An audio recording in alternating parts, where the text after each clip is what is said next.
15 महिना पर्खेर मेरो राजीनामा हेर्ने मन छ भने पर्ख 15 महिना पर्ख।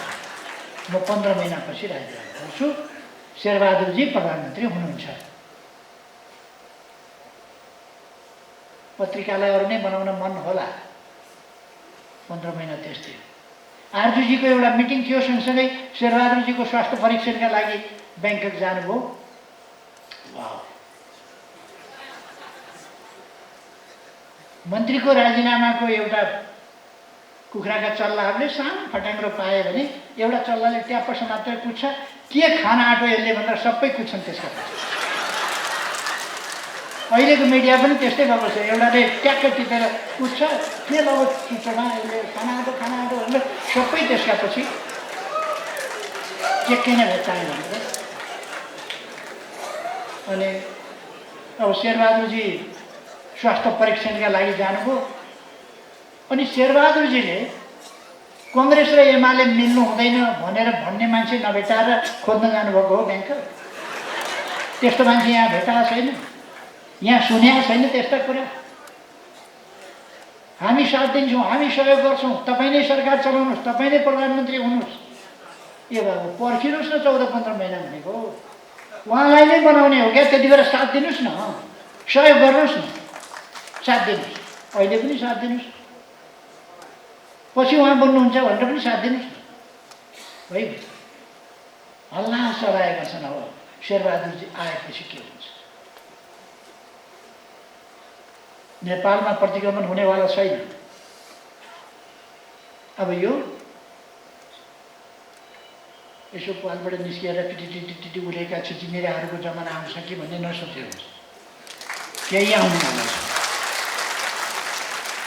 र देश नेकपा एमाले भनेको गन्तव्यतिर अगाडि बढ्छ। छक्क पर्यो अस्ति नै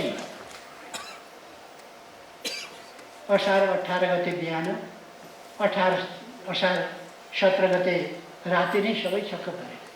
सिद्ध्याउँछौँ भनेको एमाले, सिद्ध्याउँछौँ भनेको केपी ओली प्रधानमन्त्री पो हुने भयो। के भयो? दुनियाँ लाग्दाखेरि पनि फेरि केपी ओली प्रधानमन्त्री, फेरि एमाले सरकारमा, एमालेको नेतृत्व एमाले गरेको छ।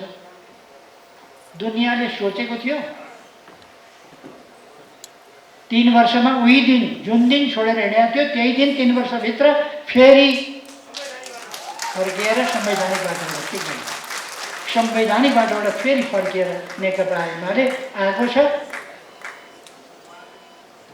फेरि पनि नेकपा एमाले आफ्ना सुकर्महरू मार्फत, सुविचार मार्फत, सुकर्म, सुनीति, सुव्यवहार, सुआचरण, सुगन्तव्य, सुसङ्कल्प मार्फत अगाडि बढ्छ र सफलता प्राप्त गर्ने अगाडि बढ्छ।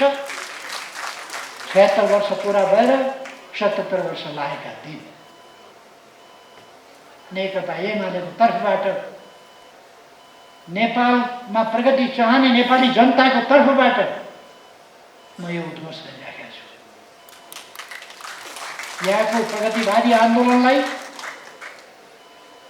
यहाँको लोकतान्त्रिक आन्दोलनलाई, यहाँको गणतन्त्रात्मक लोकतान्त्रिक आन्दोलनलाई कसैले पनि समाप्त पार्न सक्दैन।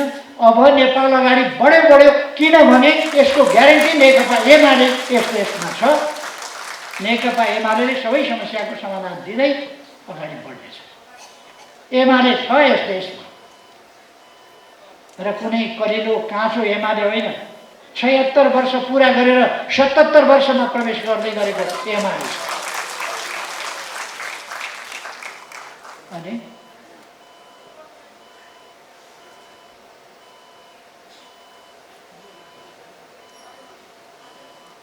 कतिपयलाई मेरो उमेरको चिन्ता छ, कतिपयलाई स्वास्थ्यको चिन्ता छ। स्वास्थ्यको चिन्ता त पोहोर म बिरामी थिएँ, पोहोर बिरामी थिएँ, अहिले बिरामी छैन। अब मलाई बुढै देख्न मन छ भने त 20-25 वर्ष पर्खिनुहोस् न बाबा, पर्खिनुहोस् न। बुढो नभए त मान्छे रहनै सक्दैन नि, बुढो त भइहाल्छ तर 20-25 वर्ष पर्खिनुहोस् न। किन हतार त? हतार गरेर हुन्छ? हतार गरेर हुँदैन। 20-25 वर्ष पर्खिनुहोस्, 30 वर्ष पर्खिनुहोस्। अहिले त मेरो बुवा हिँड्दै हुनुहुन्छ दौड्न चाहिँ भनेर मलाई बुढो के भयो काङ्खा भयो। मेरो बुवालाई भने हुन्थ्यो होला बरु। मलाई उमेरका कुरा, स्वास्थ्यका कुरा मेरो बारेमा एक दिन हात मारेर तुम सरसुन राख्नै क्या हो। खै हामी एउटा डह्रो मिसन बोकेर हिँडेका छौँ। जबसम्म सक्छौँ तबसम्म गर्छौँ। जबसम्म यस मिसनलाई बोक्न सक्छौँ तबसम्म कन्जुसाइ नगरिकन बोक्छौँ। जब सक्दैनौँ बाँकी साथीहरू आउँछन्। हिजोका साथीहरू बितेर जानुभयो, हामीले थामेर अगाडि बढाएका छौँ। हामी पछि अरू साथीहरूले थामेर अगाडि बढाउनुहुन्छ। किनभने हामीसँग बुद्धले भने जस्तो उहाँका वरिपरि उहाँ दिवंगत हुने बेलामा, उहाँको निधन हुने बेलामा उहाँको वरिपरि भिक्षुहरू, भक्तहरू, अनुयायीहरू बसेर आँसु खसाउँदै सोधे, बुद्ध अब तपाईँको शेषपछि के होला? बुद्धिज्म के होला? बुद्धले भने, मेरा विचारहरूले मलाई बचाउनेछन्, मेरा विचारहरूले मेरा विचारलाई बचाउनेछन्। तिनीहरूलाई अनुसरण गर्दै तिमीहरू अगाडि बढ। विचारले बचाउने हो। नेकपा एमालेलाई विचारले सङ्गठित, पुनर्गठित, फेरि पछाडियो भने फेरि उठेर फेरि धुलो टक्ट्याएर अगाडि बढेको छ। यो मर्दैन। यो विचारको कारणले, यसका महान उद्देश्यको कारणले यो अगाडि बढ्छ। कार्ल मार्क्सले त्यसै कारण भन्नुभएको थियो, पेरिस कम्युन अहिले दबेको होला, तर पेरिस कम्युन जबसम्म यसका उद्देश्य पुरा हुँदैनन् फेरि पटक पटक दुनियाँका विभिन्न भागहरूमा प्रकट भइरहनेछ। पेरिस कम्युन आज नेपालमा अझ मजबुत, अझ बलियो भएर प्रकट भएको छ। यसका उद्देश्य जबसम्म पुरा हुँदैनन् यो ठाउँ ठाउँमा प्रकट भइरहेछ। यो सही कुरा हो। अन्त कतिपय ठाउँमा अप्ठ्यारोमा होला, आन्दोलनहरू, कतिपय कारणहरू होलान्, कतिपय कमी कमजोरीहरू होलान्। हामी ती कमी कमजोरी पनि हुन दिँदैनौँ। कारण हुन सक्दछ, तर तिनको समाधान पनि छ। हामी समाधान दिएर अगाडि बढ्छौँ, त्यस कारण हाम्रो आन्दोलन कमजोर हुँदैन। यो विश्वासका साथ अगाडि बढ्न म साथीहरूलाई हार्दिक आग्रह गर्नेछौँ। आज हामी जेलमा हुँदा गाउँथ्यौँ, वी शैल ओभरकम समडे। हामी जित्नेछौँ एक दिन भनेर हामी गीत गाउँथ्यौँ। हामीले त जितेका छौँ, अझ ठुला जितहरू हासिल गर्दै जानेछौँ, झन् ठुला जितहरू हासिल गर्दै जानेछौँ। त्यो गीत हामी जित्नेछौँ एक दिन हाम्रा लागि पुरानो भइसक्यो। हामी जित्नेछौँ त जेलमा बस्दा हामी गाउँथ्यौँ, भूमिगत हुँदा हामी गाउँथ्यौँ।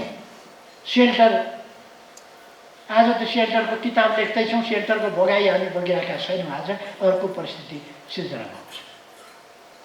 कतिपय साथीहरूले बडो भावुक भएर भन्नुहुन्छ, ओहो यस्ता पो कम्युनिस्ट थिए त भनेर। हो त्यस्तै कम्युनिस्ट थिएर त यो दिन आयो त। हामीले त्यस्तै कम्युनिस्टबाट ल्याएका हौँ। र अरू दन्ते कथाका पात्र होइन, लेख्ने मान्छे त यहीँ हुनुहुन्छ त। सेल्टर लेख्ने मान्छेहरू, ती दिन भोग्ने मान्छेहरू यहीँ हुनुहुन्छ, यहीँ हुनुहुन्छ। म यहीँ छु। जेल भोग्ने मान्छे यहीँ छौँ, भूमिगत जाने मान्छे यहीँ छौँ, पिटाई खाने मान्छे यहीँ छौँ, दुःख कष्ट भोग्ने मान्छे यहीँ छौँ, 50औं पल्ट गिरफ्तारी दिने मान्छेहरू यहीँ छौँ। आज सम्मानित भएका मान्छेहरू यहीँ हुनुहुन्छ, यहीँ हुनुहुन्छ। अहिले इतिहास भइसकेको छैन। इतिहास अझै जीवित छ। यो इतिहास अगाडि बढ्छ। अरू विभिन्न यस्ता सफलताका कथाहरूको श्रृङ्खला बनाउँदै अगाडि बढ्छ। अब मैले धेरै समय नलिएँ। मैले अघि नै भने गौरवपूर्ण 76 वर्षहरू हामीले पार गरेका छौँ र 100 वर्ष